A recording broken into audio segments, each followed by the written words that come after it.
पराशर करेगा अपने और झनक की शादी का बड़ा खुलासा पराशर अब सामने लाने जा रहा है। एक ऐसी सच्चाई जो झनक की जिंदगी का सबसे बड़ा बोझ बन चुकी थी, अनिरुद्ध। जब जनक और पराशर की शादी को देखकर टूट चुका था, तभी पराशर ने खुद कॉल करके अनिरुद्ध को बताया कि जो आपने देखा वह सच नहीं था, वह शादी बस एक दिखावा थी। मैंने झनक से सिर्फ इसलिए झूठी शादी की ताकि गांव वालों की गंदी जुबान और समाज के जहरीले तानों से झनक और उसकी बेटी को बचा सकूं। ये सुनते ही अनिरुद्ध के होश उड़ जाते हैं। उसका दिल फिर से टूट जाता है, जैसे कोई उम्मीद की बेत उसके हाथों से फिसल गई हो। लेकिन यही नहीं रुकता पराशर, वो आगे कहता है, अब झनक यहाँ से जा चुकी है, ना उसने मुझसे कुछ कहा, ना ही उसने अपना पता छोड़ा। अब आप कुछ नहीं कर सकते। यह शब्द अनिरुद्ध को अंदर तक तोड़ देते हैं। वह चिल्लाता है, नहीं। अनिरुद्ध का दिल झनक के लिए तड़प उठता है और वह उसे ढूंढने निकल पड़ता है।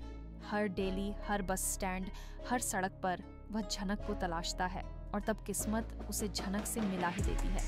एक बस स्टैंड पर झनक अपनी बेटी मुन को गोद में लिए बैठी होती है। आंखों में आंसू और दिल में टूटी उम्मीदें। अनिरुद्ध उसे देखकर दौड़ पड़ता है और इस बार उसकी आंखों में कोई सवाल नहीं, कोई गुस्सा नहीं, सिर्फ पश्चाताप और सच्चा प्यार होता है। वह झनक के सामने घुटनों पर बैठ जाता है और कहता है, झनक, मुझे माफ कर दो। मैंने तुम्हारे भरोसे को तोड़ा, लेकिन आज मैं तुम्हें खोने नहीं आया, बल्कि तुम्हें अपनाने आया हूँ, प्यार देने आया हूँ, खुशियाँ देने आया हूँ। झनक की आंखों से आंसू बहते हैं, लेकिन इस बार उनमें डर नहीं, उम्मीद होती है। वह अनिरुद्धता हाथ थामती है और कहती है, सर जी, आपका प्यार कम नहीं है जनक। अब एक बार फिर उस घर में कदम रखती है जहाँ से उसकी सबसे ज्यादा बेइज्जती हुई थी, जहाँ उसे दासी समझा गया, नौकरानी कहा गया और प्यार की जगह उसे सिर्फ अपमान मिला था।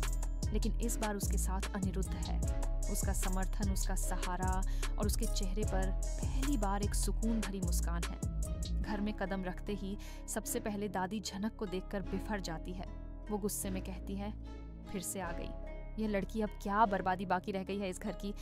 लेकिन तभी अनिरुद्ध बोल उठता है, बस करिए दादी, बहुत सहा है इसने।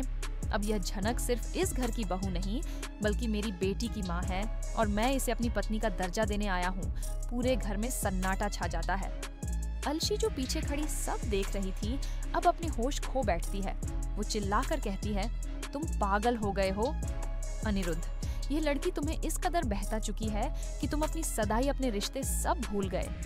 अनिरुद्ध अब चुप नहीं रहता, मैं अब जाग गया हूँ, झनक से किया गया हर गलत व्यवहार, हर इल्जाम, हर जुल्म मेरी आंखों के सामने है और अब मैं उसे प्रायश्चित करूंगा। अगर तुम इसे बहकाना कहती हो तो हाँ, मैं बहक गया हूँ, लेकिन सच्चाई की ओर झनक अब पीछे नहीं हटती। वो अर्शी की आंखों में आंखें डालकर कहती है, तुमने मुझसे मेरा प्यार छीना, मेरी इज्जत छीनी, लेकिन मेरी माँ बनने की ताकत नहीं छीनी। तभी नंदिनी, जो हमेशा झनक की सच्चाई को समझती थी, आगे आती है और झनक को गले लगा देती है। वह कहती है, हमने बहुत गलत किया झनक, लेकिन अब और नहीं। तुम इस घर की बहू बनकर रहोगी और हम सब तुम्हारे साथ हैं। वहीं दूसरी ओर पराशर, जो दूर गांव में बैठा है, वह टीवी पर यह सब देखकर मुस्कुराता है। वह सोचता है, शायद मेरी झूठी शादी का झूठ ही किसी की सच्चाई बन गया। झनक अब अपने हक की जिंदगी जी रही है और यही मेरी जीत है। अब कहानी एक नए मोड़ पर पहुंच जाती है। बॉस परिवार में दो गुट बन जाते हैं, एक जो झनक को अपनाना चाहता है और दूसरा जो अब भी अर्शी को सपोर्ट करता है। अर्शी की माँ और बुआ लगातार घर वालों पर दबाव बनाती है कि अनिरुद्ध को मानसिक रूप से अस्थिर बताया जाए ताकि उसकी बातों को नजरअंदाज किया जा सके। लेकिन अनिरुद्ध अब पूरी मजबूती से खड़ा है। झनक अब खुद को साबित करने के लिए एक कदम और बढ़ाती है। वह घर की सारी जिम्मेदारियां उठाने का फैसला करती है। वह खाना बनाती है, बुजुर्गों की सेवा करती है, बच्चों को पढ़ाती है और साथ ही साथ एक ऑनलाइन क्लास शुरू करती है ताकि वह आत्मनिर्भर बन सके। उसकी मेहनत और समर्पण देखकर धीरे धीरे घर के कुछ लोग उसकी तरफ झुकने लगते हैं। लेकिन अर्शी चुप नहीं बैठती। वह पराशर के पास जाती है और उसे ब्लैकमेल करने की कोशिश करती है। अगर तुमने जनक की शादी को झूठा बताया तो मैं तुम्हारी मेडिकल प्रैक्टिस पर सवाल खड़े कर दूंगी। पराशर मुस्कुरा कर कहता है, तुम चाहे जितना गिरो, मैं अब और नहीं गिरूंगा। झनक के लिए मैं सब सहने को तैयार हूँ। इधर झनक को भी शक होने लगता है कि अर्शी कोई बड़ी चाल चलने वाली है। वो अनिरुद्ध से कहती है, सर जी, मुझे लगता है अर्शी हमें फिर से नीचा दिखाने की कोशिश कर रही है, हमें सावधान रहना होगा। अनिरुद्ध उसे आश्वस्त करता है। अब तुम अकेली नहीं हो जनक, अब मैं तुम्हारा हाथ कभी नहीं छोड़ूंगा। अगले दिन पूरे घर में एक चिट्ठी आती है जिसमें लिखा होता है कि झनक और मुन को इस घर में रहने का कोई हक नहीं है और उन्हें 24 घंटे के अंदर घर छोड़ना होगा। चिट्ठी में किसी का नाम नहीं होता, लेकिन सब समझ जाते हैं कि यह काम अर्शी का है। वह घर की सारी जिम्मेदारियां उठाने का फैसला करती है। वह खाना बनाती है, बुजुर्गों की सेवा करती है, बच्चों को पढ़ाती है और साथ ही साथ एक ऑनलाइन क्लास शुरू करती है ताकि वह आत्मनिर्भर बन सके। उसकी मेहनत और समर्पण देखकर धीरे धीरे घर के कुछ लोग उसकी तरफ झुकने लगते हैं, लेकिन अर्शी चुप नहीं बैठती। वह परासर के पास जाती है और उसे ब्लैकमेल करने की कोशिश करती है। अगर तुमने जनक की शादी को झूठा बताया तो मैं तुम्हारी मेडिकल प्रैक्टिस पर सवाल खड़े कर दूंगी। परासर मुस्कुराकर कहता है, तुम चाहे जितना गिरो, मैं अब और नहीं गिरूंगा। झनक के लिए मैं सब सहने को तैयार हूँ। इधर झनक को भी शक होने लगता है कि अर्शी कोई बड़ी चाल चलने वाली है। वो अनिरुद्ध से कहती है, सर जी, मुझे लगता है अर्शी हमें फिर से नीचा दिखाने की कोशिश कर रही है, हमें सावधान रहना होगा। अनिरुद्ध उसे आश्वस्त करता है, अब तुम अकेली नहीं हो जनक, अब मैं तुम्हारा हाथ कभी नहीं छोड़ूंगा। अगले दिन पूरे घर में एक चिट्ठी आती है जिसमें लिखा होता है कि झनक और मुन को इस घर में रहने का कोई हक नहीं है और उन्हें 24 घंटे के अंदर घर छोड़ना होगा। चिट्ठी में किसी का नाम नहीं होता, लेकिन सब समझ जाते हैं कि यह काम अर्शी का है।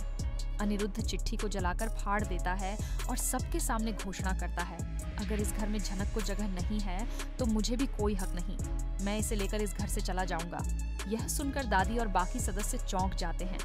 अब वो लोग सोचने लगते हैं कि अगर अनिरुद्ध चला गया तो इस घर की असली ताकत ही चली जाएगी। दादी अब एक कठोर फैसला लेती है।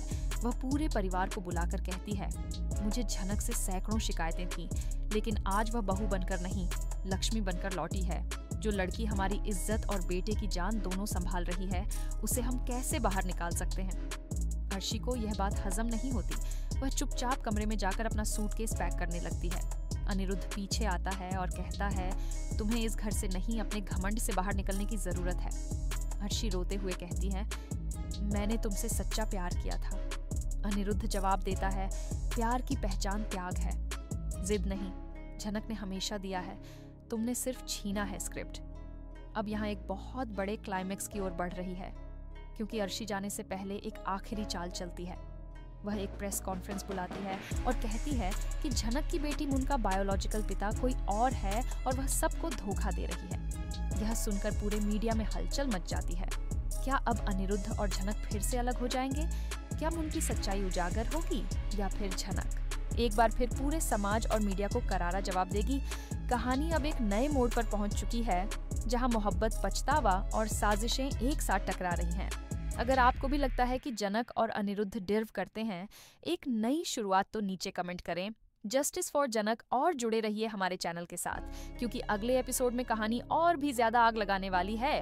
अंग के चाय में एक नती, सोने को मैन कहानी अब एक नए मोड़ पर पहुंच चुकी है, जहां मोहब्बत, पछतावा और साजिशें एक साथ टकरा रही हैं। अगर आपको भी लगता है कि झनक और अनिरुद्ध डिर्व करते हैं एक नई शुरुआत, तो नीचे कमेंट करें जस्टिस फॉर जनक और जुड़े रहिए हमारे चैनल के साथ, क्योंकि अगले एपिसोड में कहानी और भी ज्यादा हाथ लगाने वाली है। अगर आपको वीडियो पसंद आए तो लाइक जरूर करें, चैनल को सब्सक्राइब करना ना भूलें और बेल आइकन दबाएं ताकि आपको मिले हर नए वीडियो की अपडेट सबसे